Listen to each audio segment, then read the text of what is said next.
لا إله إلا الله لا إله إلا الله لا إله إلا الله. بسم الله الرحمن الرحيم. عن ابن عباس رضي الله تعالى عنهما قال: كان رسول الله صلى الله عليه وسلم أجود الناس، وكان أجود ما يكون في رمضان حين يلقاه جبريل. رواہ البخاری۔ ابن عباس رضی اللہ تعالیٰ عنہ بیان فرماتے ہیں کہ رسول اللہ صلی اللہ علیہ وسلم سب سے زیادہ سخی تھے، اور آپ کی سخاوت رمضان المبارک کے مہینے میں اور بھی بڑھ جاتی تھی جب جبریل آپ سے ملاقات کے لیے آتے۔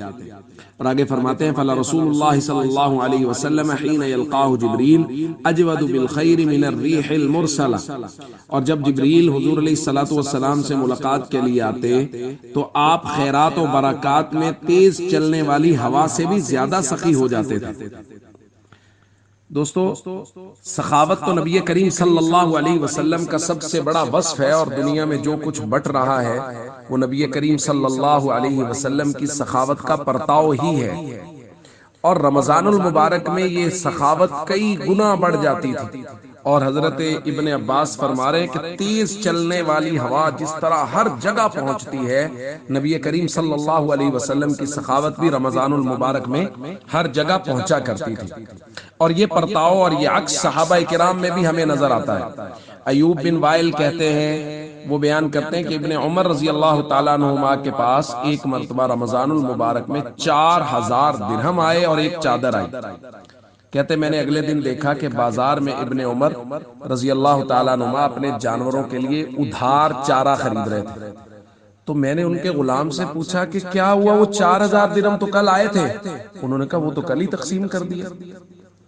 تو مطلب رمضان المبارک میں صحابہ کرام، نبی کریم صلی اللہ علیہ وسلم، اولیاء کرام کا یہی معمول تھا کہ وہ بہت زیادہ سخاوت کیا کرتے تھے۔ اور یہ سخاوت کا مہینہ ہے، یہ غمخاری کا مہینہ ہے، جیسے ہم پہلے بات کر چکے ہیں، وہ شہر المواسات، حضور نے فرمایا غمخاری کا مہینہ۔ تو اس لیے زیادہ سے زیادہ خرچ کرنا، زیادہ سے زیادہ اللہ کے راستے میں دینا۔ ہمارے یہاں ایک بہت بڑا مسئلہ ہے کہ جب حالات تھوڑے تنگ ہونے شروع ہوتے ہیں تو سب سے پہلے کہتے ہیں اچھا یار یہ جو مدرسہ کو اور فلاں فلاں جگہ نیک کاموں میں خرچ ہو رہا ہے نا، یہ روک دو، یہ اضافی ہو رہا ہے چونکہ حالات کچھ تنگ ہو گئے۔ وہ بھائی اسی کی وجہ سے تو برکت آنی تھی، وہ روک دیا۔ تو اس لیے ہم سب کو چاہیے رمضان المبارک کے ساتھ میں جتنا کوئی خرچ کر سکتا ہے کوشش کریں کہ اس سے تھوڑا بڑھ کے، یعنی اگر کوئی آدمی 10 روپے روٹین میں خرچ کر سکتا ہے تو رمضان میں 15 روپے خرچ کرے۔ اگر کوئی 10,000 کر سکتا ہے، کوئی 10 لاکھ کر سکتا ہے، کوئی 10 کروڑ کر سکتا ہے، جتنی اللہ نے وسعت دی ہے رمضان المبارک میں نبی کریم صلی اللہ علیہ وسلم کے طریقے کے مطابق زیادہ سے زیادہ سخاوت کرنی چاہیے۔